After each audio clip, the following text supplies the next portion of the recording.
വന്യജീവി ആക്രമണവും തെരുവ് നായ ശല്യവും ചർച്ച ചെയ്യാൻ പ്രത്യേക നിയമസഭാ സമ്മേളനം വിളിച്ചു ചേർക്കണമെന്ന ജോസ് കെ മാണിയുടെ ആവശ്യം CPIM കണ്ടില്ലെന്ന് നടിച്ചതിൽ കേരള കോൺഗ്രസിന് അതൃപ്തി. പാർട്ടിയുടെ പ്രതിഷേധം LDF യോഗത്തിൽ ഉന്നയിക്കാനാണ് തീരുമാനം. ഒരു മാസം മുൻപാണ് ജോസ് കെ മാണി ഈ ആവശ്യം ഉന്നയിച്ചത്. കേരള കോൺഗ്രസ് എമ്മിന്റെ പ്രധാന വോട്ട് ബാങ്കായ മലയോരത്തെ ജനങ്ങൾ വന്യജീവി ആക്രമണത്തിൽ പൊറുതിമുട്ടിയപ്പോഴാണ് ഇടപെടലുമായി ജോസ് കെ മാണി രംഗത്തിറങ്ങിയത്. അടിയന്തരമായി നിയമസഭ വിളിച്ചു ചേർത്ത് വിഷയം ചർച്ച ചെയ്യണമെന്ന ആവശ്യം തദ്ദേശ തെരഞ്ഞെടുപ്പ് കൂടി മുൻകൂട്ടി കണ്ടാണ് ഉന്നയിച്ചത്. പക്ഷേ കേരള കോൺഗ്രസ് എമ്മിന്റെ ആവശ്യം കണ്ടില്ലെന്ന് നടിച്ചു CPM.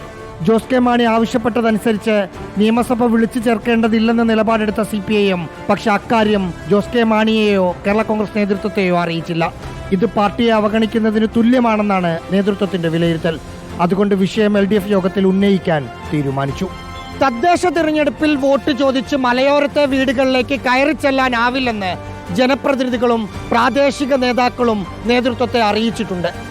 ഏതെങ്കിലും തരത്തിലുള്ള ഇടപെടലുകൾ നടത്തിയില്ലെങ്കിൽ വലിയ തിരിച്ചടിവുണ്ടാകുമെന്നാണ് കേരള കോൺഗ്രസ് എമ്മിന്റെ വിലയിരുത്തൽ.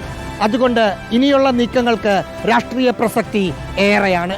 Reporter Rahees Rasheed, in reporter, Thiruvananthapuram.